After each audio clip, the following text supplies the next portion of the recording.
Dear God,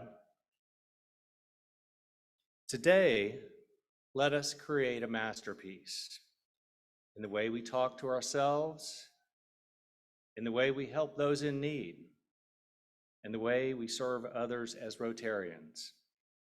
Thank you for the gift of taste, smell, sight, sound, and touch, as we were able to fully immerse ourselves in the food experiences we have today. Grateful for gustatory pleasure.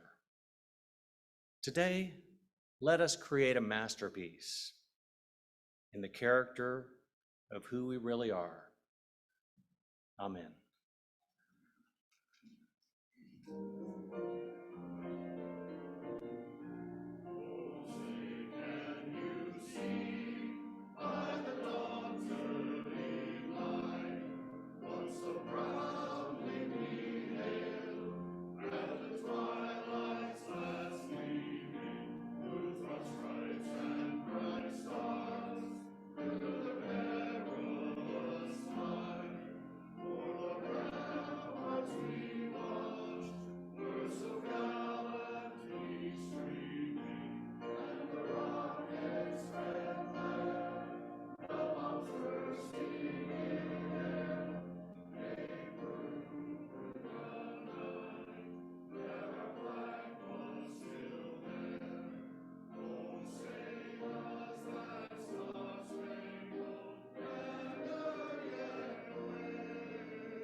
Yes, play ball. And I failed to mention a huge thank you to our sponsor for today, Visit Fort Worth.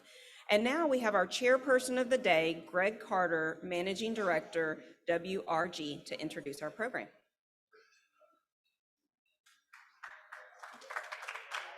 Thank you, Madam President. It is my honor today to introduce to you a couple of luminaries in our fair bird.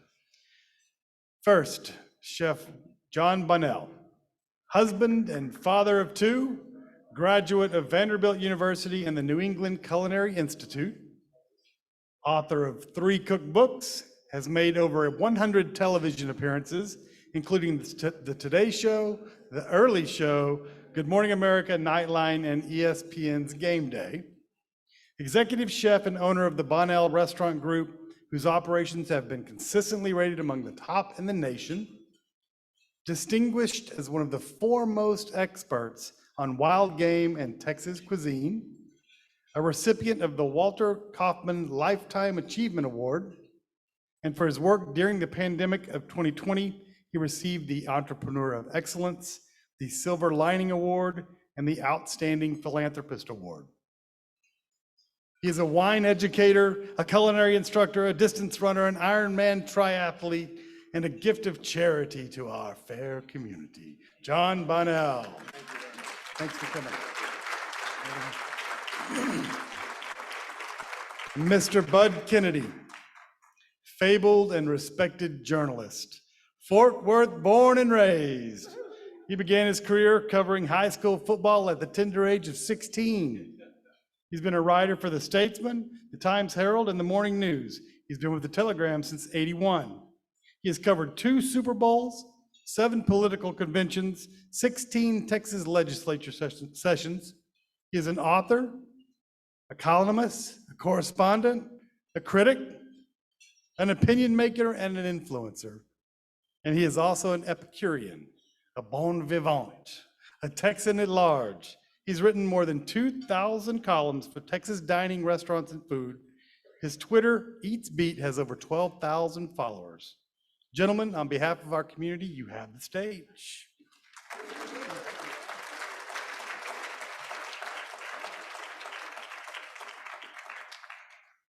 Thank you, John. And we're on here. So, well, good morning. Testing, testing. Good morning. Are we catching you in between lunch run here? Should you be frying wings at Buffalo Brothers? Or I'll make time for you, not a problem. Okay. Well, we're both glad to be here. The club asked us both to come talk about saving local restaurants, and I know that that's something that's been on people's minds. Last year there was the pandemic, and there were packing to go and all that, and now it's still the staffing shortages and the equipment shortages, and people can't get boxes. And the other day people couldn't get tomatoes, and it's like something seems to go off every day. So there's a lot to cover. John, let's just sit down here. We're going to make this into an Eat Speak podcast version for the Rotary Club here for everybody. Thank you all, by the way. We wanted you to go ahead and please eat while we talk. So I think that that's the most important thing. And thank you for doing this first so we can both be here. We've got a lot to cover when we talk about restaurants this week. You have a new book. I want you to talk about that.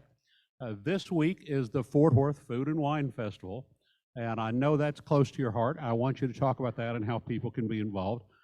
Gosh, the big story this week all over Texas, Fort Worth has the #1 brisket in Texas. Goldie's Barbecue, which is south of Kennedale, but is so proud of being in Fort Worth that they say they're in Fort Worth, has the #1 brisket. So that's Texas Monthly Magazine. And then, when we talk about saving local restaurants, well, there's one that's been saved. John Bonnell's restaurant has been open for 20 years. You saved that restaurant. And that, I want you to talk about what it was like in the last year and what it's like this year. But first of all, I want everybody to know that tonight's deal at the porch is shrimp scampi for 4 people for $40. You can go by John's side door beginning at 3:30, is that 3:30, and line up and get shrimp scampi for 4 for $40. And you do that every, almost every day of the week for families. So talk about the last year and talk about, what's recovered and what hasn't. I want to tell you all a quick story and say thank you for what you've done, whether you even know it or not. The hardest day we had in the pandemic, for me personally, was when they said, finally, you're getting shut down. You just can't open your doors. So I set a meeting at all of our 4 restaurants, one at 9 o'clock, one at 10 o'clock, one at 11 o'clock, and set out to Sundance Square knowing that I had to walk around and fire everybody. As I walked up to Waters, we've never had an all-employee meeting before. There's a lunch crew and a dinner crew. And when I walked up, everybody was on the porch. It was a beautiful day, and they all just knew. There was a silent eeriness about it. And I said, I wish I had better. Y'all deserve better. You didn't do anything wrong, but I got to let everybody go. And then we went and did it at another restaurant and another restaurant. All told, in one day, we went from 265 employees down to 31. I said, let's see if we can't salvage these businesses somehow with something other than opening the doors and providing full service meals like we have been doing for 20 years. But then on the other side, we figured out, well, the only chance we have is to sell at the curb. Let's see if the local crowd wants anything to do with that. And boy, did you. Everybody responded in such a big way. Just your tips at the curbside kept all of those people that we had to fire getting cash for 2.5 months based on your tips. Don't tell the comptroller, we just handed cash out. So saving the local independent restaurants was something that this city really and truly embraced, and for the most part, you did it. When people said, what can I do? You're sitting at home watching social media and nothing else. What can I do? It was pretty easy. Support an independent restaurant, a retail business. The heart and soul of this town is not going to be based on Chick-fil-A and Subway. I'm not mad at those restaurants, and I will eat there. It's not a problem, but I'm not worried about the bankroll of Chick-fil-A. They will be here before and after. Great company. But the heart and soul of Fort Worth, nobody says, we went to Cowtown. We watched the Longhorns come down the street. I caught a rodeo. Then we had some Chick-fil-A nuggets, and that made our trip. That's not what we're about, right? The locals, the independents, the mom and pops, the individual retailers, and the mom and pop restaurants are what the character of this city have become known for, and what we should strive for in the future. So when the city reached out individually, and you guys all said, go support a local restaurant. And when someone said, oh, by the way, Parton's Pizza's having trouble this week. Don't you remember those guys? Yeah, let's all go there. Hey, Bailey's Barbecue, they've been there since the 30s. Let's all go over there. People used their social networks to help each other. And in an independent restaurant community that used to be competitors, suddenly everybody got on the same team, got the word out, and you guys rescued a lot of small businesses. So thank you for that.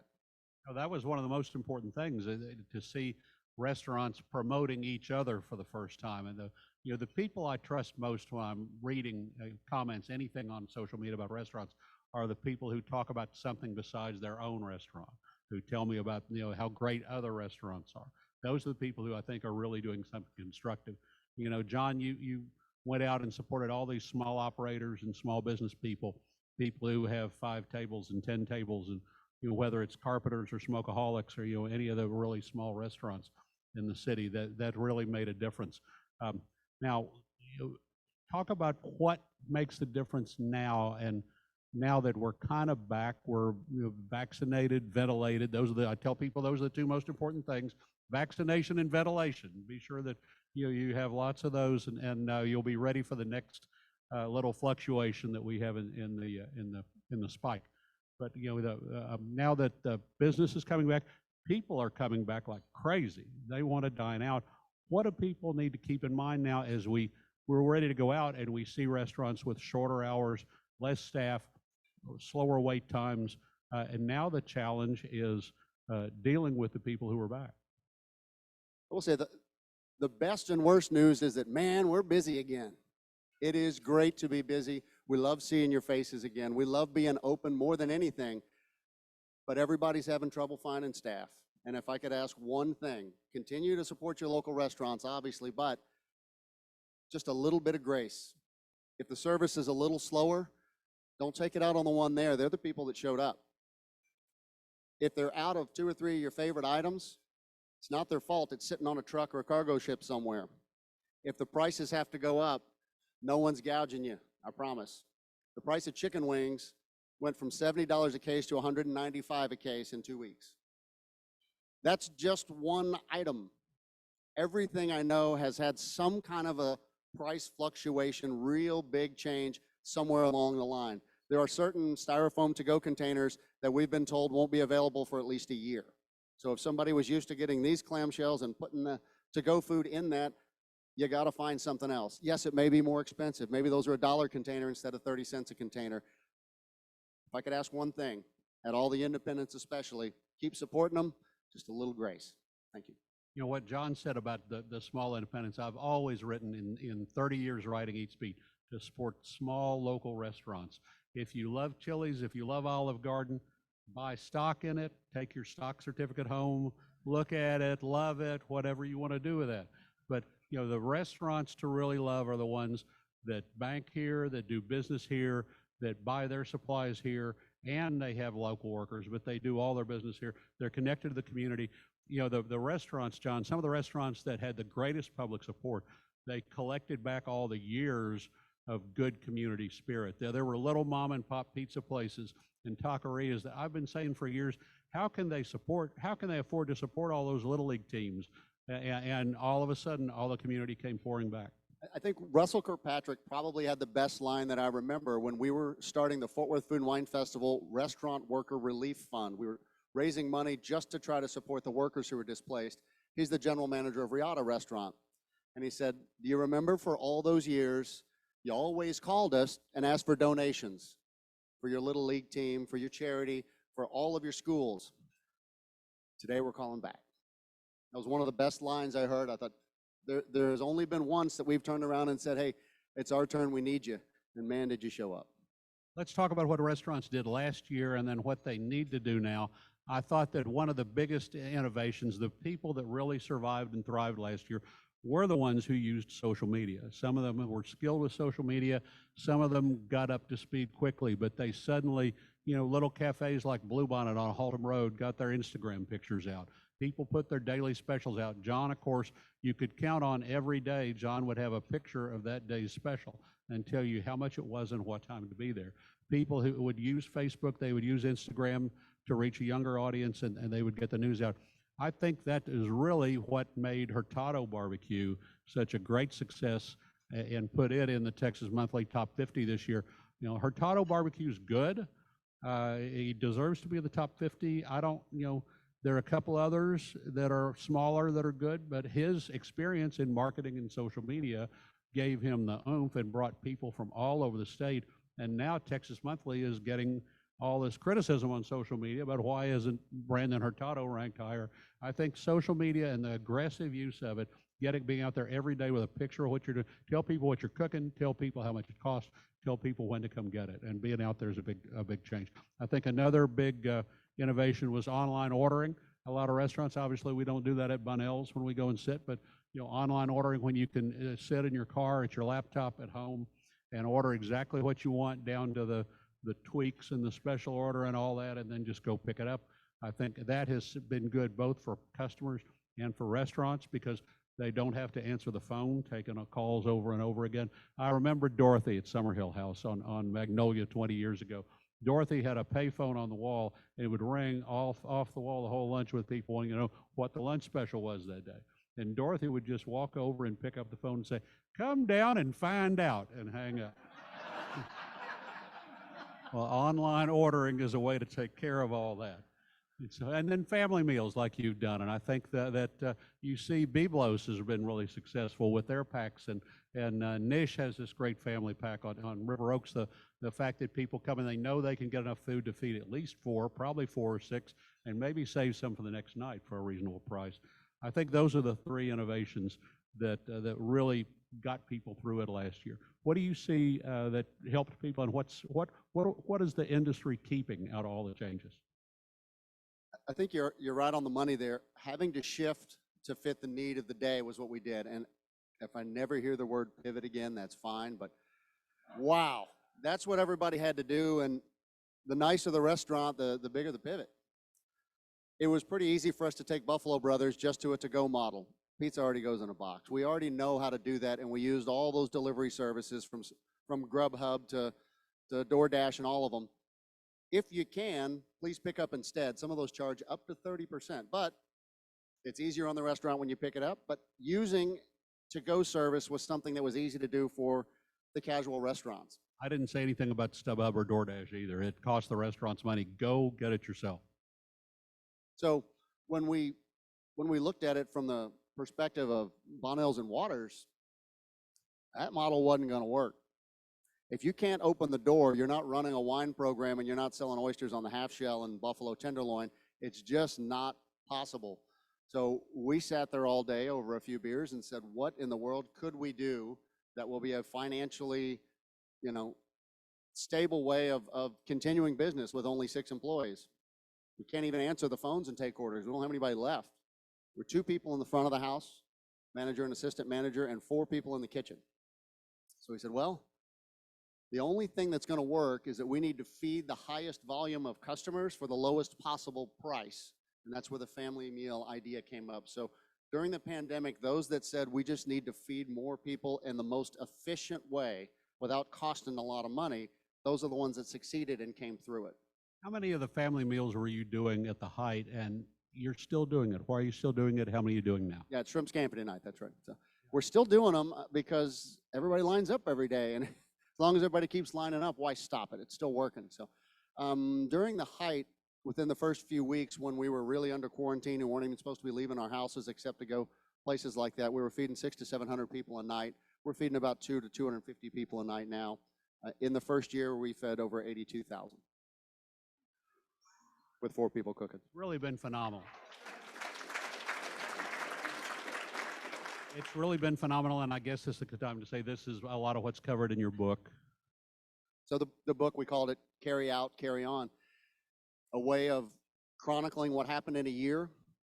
There were times that I was sitting at home thinking, this is so unprecedented. I never thought in my life that there wouldn't be a server or a bartender in the nation. That job just doesn't exist anymore. Every day I kept thinking of things that were just so extraordinary and so different. I wanted to chronicle it so that when I tell my kids about it later, my kids are 10 and 14, so they have a very different perspective.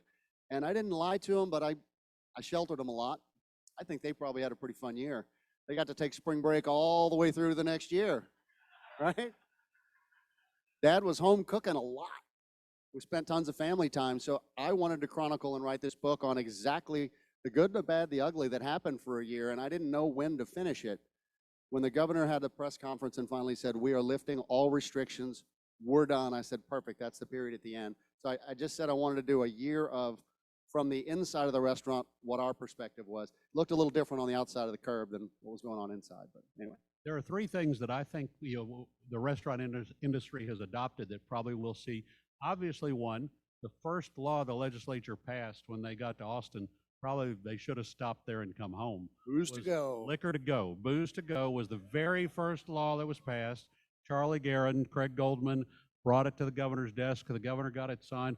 That got done. That really would have wrapped it up. They didn't need all the rest of it. Governor threw that to us within the first couple of weeks, said, hey, here's an extra thing. Go ahead and sell alcohol to go.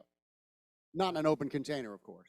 Yeah, John, I don't know what you think. I think the scanner menus, I think where you have the little code, I think people genuinely like sitting down at the table and not having to wait for someone to bring the menu. I think they like being able to sit down and say, what do they got here? We used to have to pay for QR codes if you wanted to use them. That's the little square one. And as soon as this happened, QR codes became free to everybody, and I couldn't be more grateful. They are incredibly useful. They are, even in the book that I put out, I wanted to show a video, perfect. Just put a little QR code in the book. You just hit it and watch a video on YouTube. They are incredibly useful. They were handy. They were safe. And that'll be around for a long time, whether it goes to another technology from barcodes to QR codes to the next. That has been really efficient for a lot of restaurants. The people who aren't there at your lunch table yet, you can text them the link and they can look at it and make up their mind and then get there and know. The third thing that I think is here to stay is a lot of outdoor dining. We've always loved patios and outdoor dining here in Fort Worth. We have one of the biggest patio restaurants in America. Joe T. Garcia seats 2,000 people when they can hire enough people to staff. This is the first time in my life Joe T. Garcia's can't hire enough people to staff their restaurant. This is the first time they've had to go out to beg for help. But, you know, at max, they hire all that. And I think patios and outside dining, we've always liked them here in Fort Worth, but I think it's going to stay. I think you're right. We have a lot of days that we want to be outside. I mean, when you look outside today, this is patio season. It's right here, which that's one of the reasons I'm so excited about the Fort Worth Food and Wine Festival starting tonight, is it looks like the ultimate weekend. This is an abbreviated version of the festival tonight, tomorrow, and Sunday. Just 3 events. We're back to the full one in the spring, but when you see seasons like this, days like this, you just want to be out. And I don't think there's any way to slow down the patio crowds that have started since the last year. Tonight's special at the festival is $100 for tacos and beer. It's all the it's an open bar, so it's a party with an open bar. Tacos and beer tonight. Tomorrow's tailgate cooking, which is barbecue burgers and everything else. And with an open bar, it's $100. Sunday's the big deal. Sunday's a big bluegrass brunch, and it's got both cooks from Ellerby and Grace and a lot of other great chefs from around the area. It's a $200 ticket, but it's a really fancy chef's table kind of six-course brunch with an open bar and all that. So the Cowboys are not playing Sunday, right? They're off. So come spend some time. Those tickets are available. Okay. The tailgate event is from 2 to 5, so you can head straight over to the TCU game right afterwards, right across the river. Okay, so that'll work too. So that's the Food and Wine Festival this weekend out at the Clear Fork, out at the heart of the ranch in Clear Fork. Gosh, we should talk about brisket, John, because you do brisket, but this was a big deal. Texas Monthly started doing these barbecue rankings, I think, 20, 24 years ago. They used to rank places like Cooper's and Llano and Kreitz and Lockhart and Louis Muller and Taylor. Those have always been the big 3 in Texas. And to suddenly say Fort Worth is the home of the best brisket in Texas, what's kind of happened with all these barbecue guys? Oh, I think it's fantastic. There have been 2 massively national significant events in the last several years that Fort Worth has been right on top of. For the first time ever, 3 years ago, Fort Worth had 2 chefs nominated for James Beard Awards as finalists, Molly McCook and Bria Downey. First time in Fort Worth history that we have had a chef nominated as a finalist for a James Beard Award. And then this year, the Barbecue Bible, which Daniel Vaughn wrote. Daniel Vaughn is the absolute who's who of barbecue. There is no greater expert. There's no man who's eaten more brisket, sampled more brisket, knows more about it. He is the resource, and he puts together the top 50, sometimes the top 100 for Texas Monthly. And when you get on that list, it is awesome.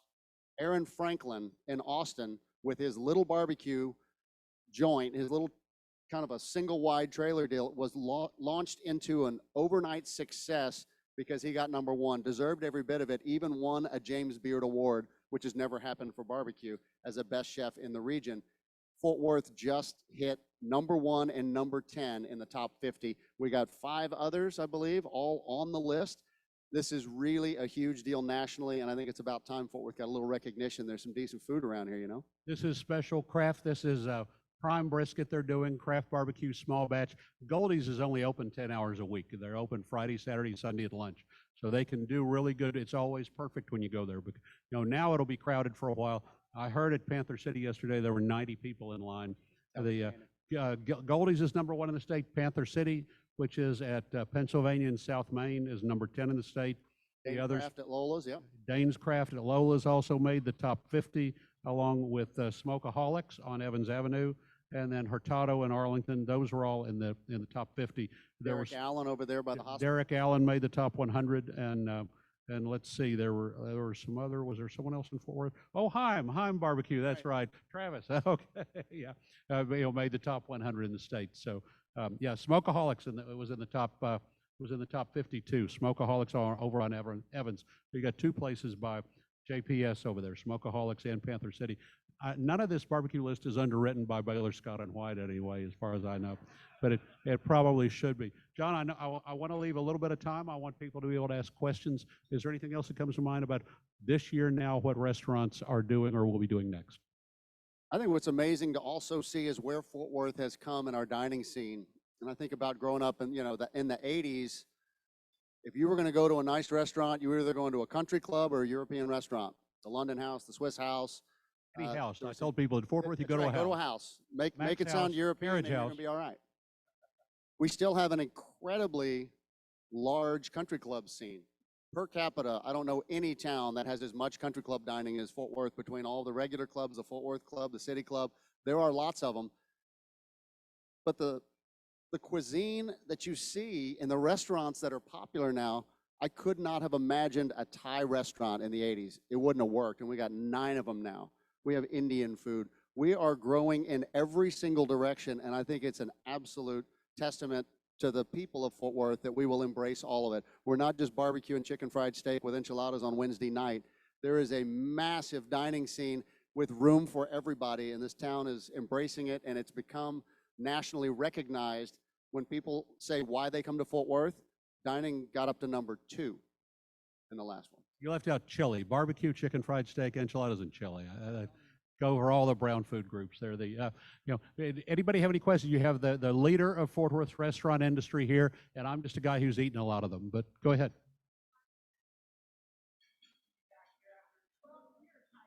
Thank you.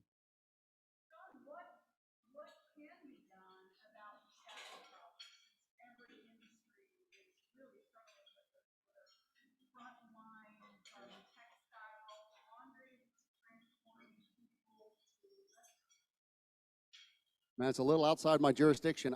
I'm not sure what the answer is to the staffing problem. For a long time, people went to work and you needed your job, and then for a year they said you just can't go to work. You can't be around people. The shift back has been difficult. We're still in the transition. If I had the answers, I'd be fully staffed, and we're not. We're still looking. We have enough people to make it work. I've been very fortunate that I'm in a 20th year and not in our 2nd year. I don't think I'd have gotten through the pandemic if this happened in 2002 or 3. I don't think we would have made it.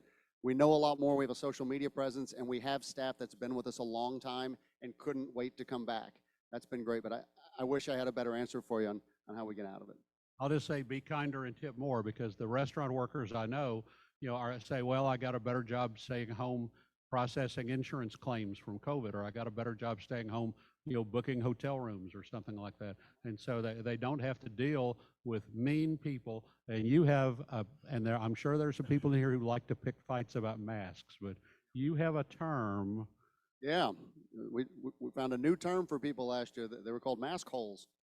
People who want to fight Just don't go to the restaurant to fight people. That's please. all I'll say is please don't throw the ultimatums out there, because in the same day, I got a Yelp review that said, boy, did we enjoy the food, the service. This place is nice. We loved everything about it. But then they asked my wife to put a mask on, made her uncomfortable, 1 star. Don't call yourself a Texan anymore. Yeah, On the same day, somebody else said, I'm so glad you have masks on everybody. If you didn't, I would never come to your restaurant again. please. Online, everybody gets a lot of ultimatums and real tough. In the same room, we can talk about it. There's a human empathy.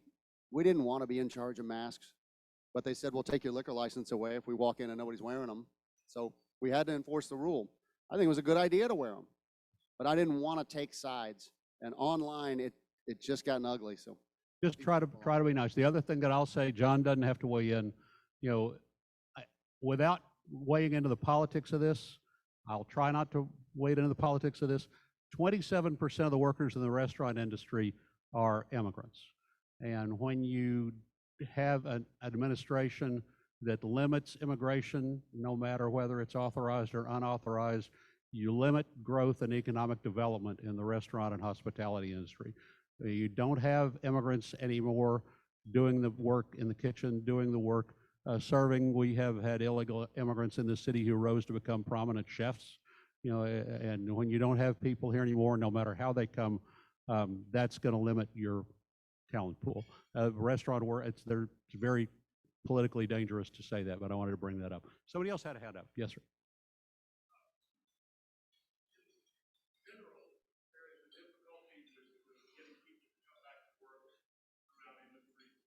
it's not just restaurant specific on people not coming back. Yep.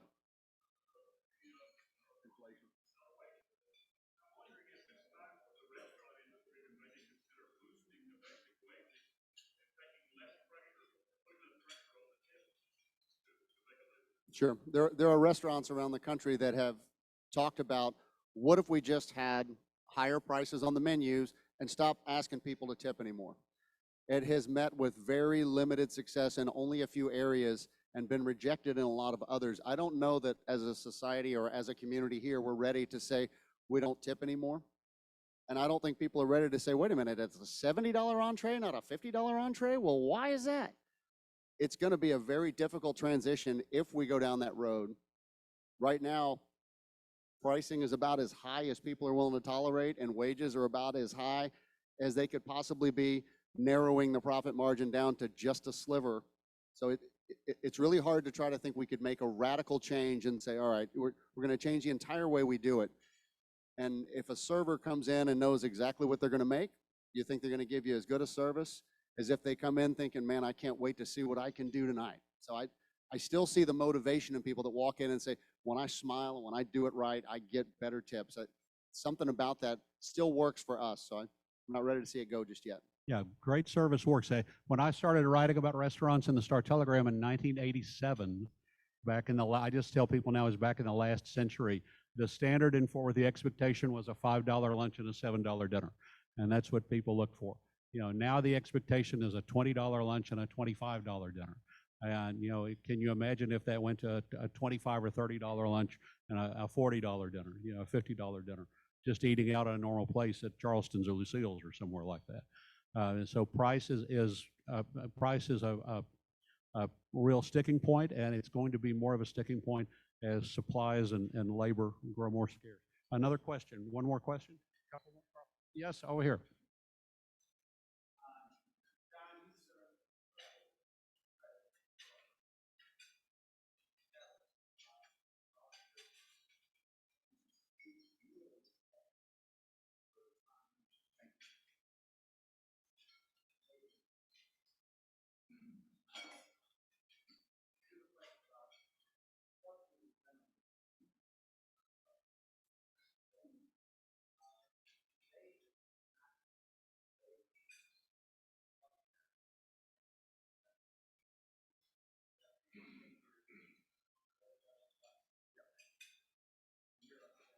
Yeah, that's a good question. The difference between a club chef and an independent restaurant, they never, ever get the credit that they deserve. Tim Prefontaine is one of the finest chefs I know. That's who's cooking and running the show here. He's phenomenal. If he's going to get recognition, he has to go enter a culinary competition and win that gold medal. They're never going to say, boy, the Fort Worth Club, let's review their food that night. It's a private club, and it's just not part of the regular writing scene. It's not the same deal. There is stability in being a club chef, a country club chef. There are benefits to it. It's a much more stable lifestyle, but it is thankless work. If you are the country club chef for Ridgely Country Club, if the customer doesn't like it at Bonnell's, they don't return. If they really don't like it at Rivercrest, they come back even more often and stand in your kitchen all night yelling at you. Every single customer is also your boss. And when it's time for that wedding for their daughter, now I've been a member of this club for X number of years, and I expect the very best, and I don't really want to pay all that much. That happens every single day. It's thankless work. You don't get in the press. It's a much harder lifestyle. For me, I would have a very hard time doing it. So every time you see a country club chef, give them an extra pat on the back. They really, really work harder than everybody else and will not get the recognition. And that's what's great about events like the Food and Wine Festival. Is sometimes you'll see a club chef come out and get recognition. Otherwise, we wouldn't go somewhere where the public couldn't go. John and I both have to go, so is there time for one more question from someone? Carla?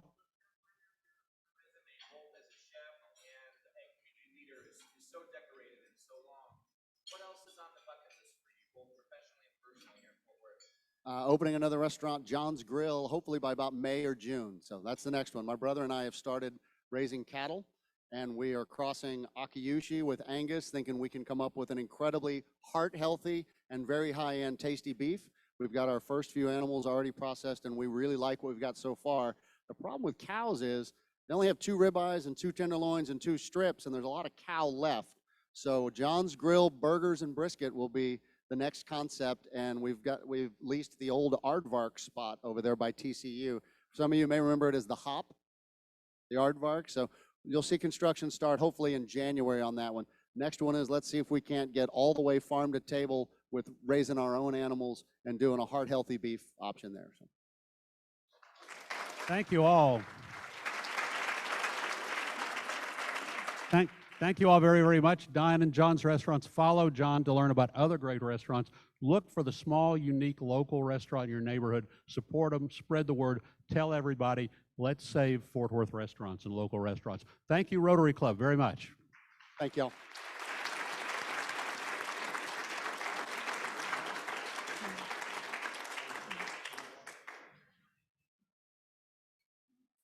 Thank you, guys.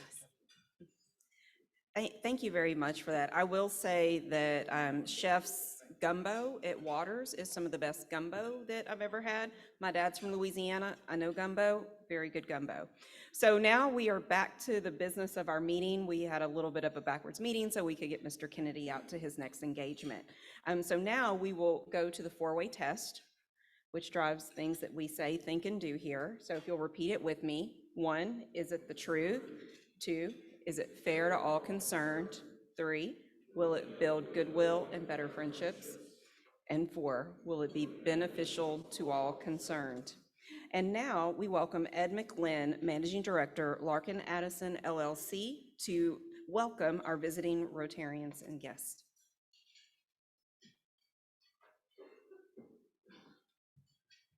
Thanks, President Courtney. I'd like to welcome everybody, and we have some guests here today, and then when I announce your name, please stand up so everybody can recognize you, and if there are any guests on Zoom, welcome to you as well. Our first guest is Cynthia Hennigan, a guest of Roland Johnson. Next we have Mark Philpott, a guest of Jared Sloan. And we have Zamika, I hope I pronounced it right, Williams, a guest of Katrina Carpenter. And those are our guests for today. Back to you, Courtney.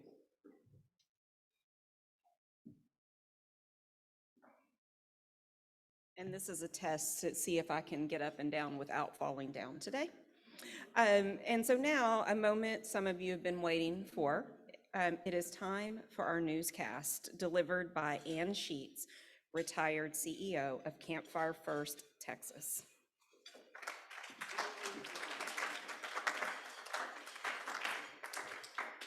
Thank you, Courtney.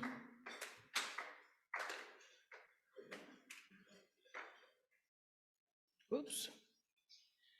It's time for this week's newscast. And for better or for worse, here's the news for Fort Worth Rotary, presented to you in verse. It's that time of year. It will soon be Halloween. There are some weird outfits, the strangest I've ever seen. A hot dog cuts the mustard, and flamin' Cheetos are cheesy too. An ugly cockroach is fine till it meets up with a really big shoe. And I have messed up. Can we go back? Yeah, there's the big shoe. In Long Beach, California, they're not getting ships unloaded. All sorts of cargo is waiting, and retailers and chefs' minds have exploded. In No Time to Die, we tearfully said goodbye to Bond, James Bond. He was quite the spy. In Washington, D.C., it's the Dems and President Biden trying to build back better and still just fighting. With McConnell and Manchin and Arizona's senator, does anyone know what she wants? I think not even her. The 1/6 Select Committee wants to hear from Donald Trump's band, but Steve Bannon is resisting and may find himself in the can. The CDC has now approved the Moderna booster jab. Better get yours soon. It's on the government's tab. It's been raining grand slams, at least for the Boston Red Sox, but they're behind in the series. Can the Houston Astros be stopped? And in Austin, Abbott and Patrick have diminished Tarrant County's voice. Do they not realize that in elections we have a choice?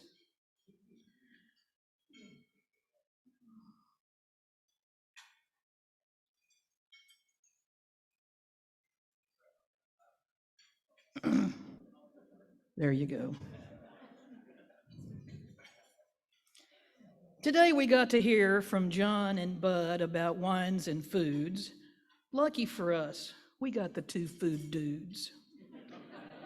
TCU's Horned Frogs are hosting West Virginia's Mountaineers, and tomorrow is homecoming, so let's give the frogs our cheers. The weather tomorrow will be nice, sunny, and warm, but watch out for Sunday, though. We could have a thunderstorm. And that's today's newscast, and I've run out of time, which is a good thing because I'm also out of rhyme.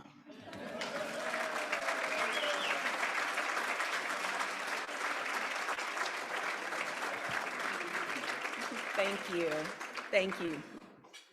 Great newscast. Love our talented newscasters. And now for a couple of quick announcements. This last Saturday, I did ride in the Crazy Kicker bike ride on behalf of our club. Thank you for your donations. We raised $3,000 to fight polio, which was matched 2-to-1 by the Bill and Melinda Gates Foundation. So that was $9,000 for polio. It took me almost 3 hours to ride a bike, 22 miles. That's a really long way.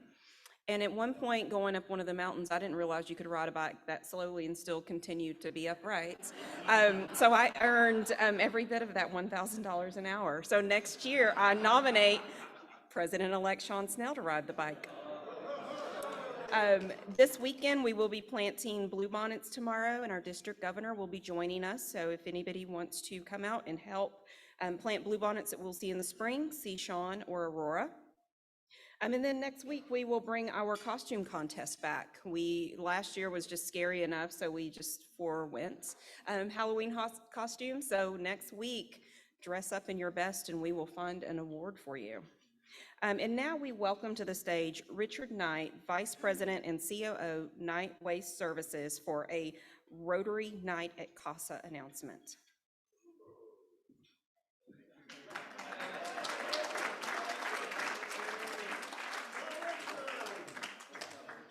Thank you, Madam President, fellow Rotarians.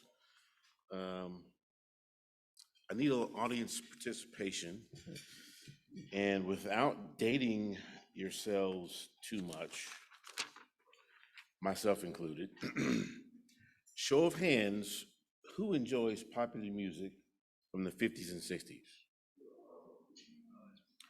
Now, who likes poppy music from the 50s and 60s plus a live performance?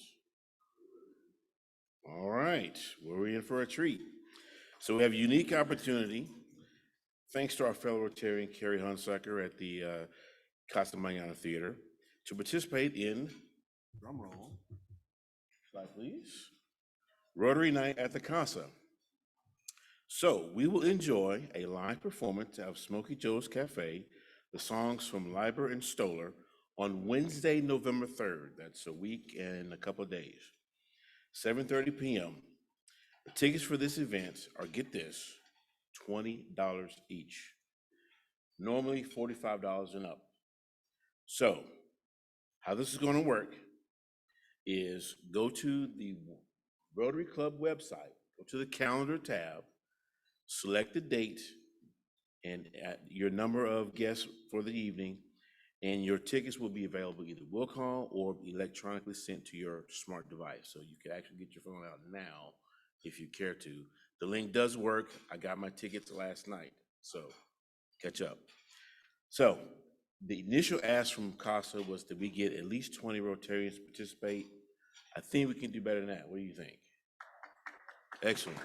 So I look forward to seeing you all. Take advantage of this fantastic offer on the 3rd. I look forward to seeing and singing along with you on that 3rd. Thank you.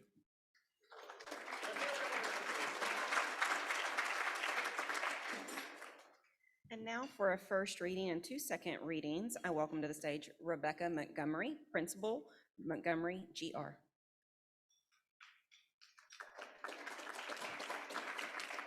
Thank you, Madam President.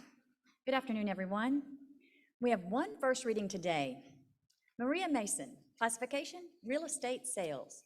Maria is a CEO of Camino Real Estate. Proposer, past President Carlo Capia. If no written objections are received in the Rotary office by our next meeting, Friday, October 29th, this proposal will be given a second reading and voted on by the club. And we have 2 second readings today. The following proposed new members were submitted during the October 15th program. Our first second reading is Lynn Griffin, classification, medicine optometry. Lynn is the owner of Griffin Eye Care. Proposer, Okua Ayanful. I move her election subject to attending a new member Rotary information session. All right, have a motion and a second. Please vote now. All right, the ayes have it. She's hereby elected. Our next second reading is Matthew Sylvia, classification, finance institution. Matthew is the EVP senior lender with First Financial Bank. Proposer, past President Carlo Capia. I move his election subject to attending a new member Rotary information session. All right, we have a first and a second. All in favor? All right, the ayes have it. He is hereby elected. All right, so now we are going to move on to our closing announcement. So just when I thought I had this thing figured out, they switched the program for me. So we want to once again thank our sponsor, Visit Fort Worth. And if you would like to be a sponsor, please see Mark Maurer. We do have our next Life and Legacy breakfast coming up with Betsy Price. That will be this Wednesday. There are only 7 seats left. So while you're on that calendar getting your Smokey Joe tickets, you can also get your ticket for next week's breakfast. Don't forget Blue Bonnet planning tomorrow, costume contest next week. And at the end of our meeting, Chef Bonnell will have his book available in the terrace. Next week's program is Innovation and Optimism in the Midst of Economic Uncertainty with Hayden Blackburn, Executive Director, Tech Fort Worth. And with that, our meeting is actually adjourned, but I know we're still enjoying dessert, so visit amongst your tables. And, oh, wait, I've mentioned that. Kurt, we're not shooting you today, but I did mention that. All right, well, I will officially adjourn the meeting. We can stay and visit and have our dessert, and we will see the chef at the end of the terrace.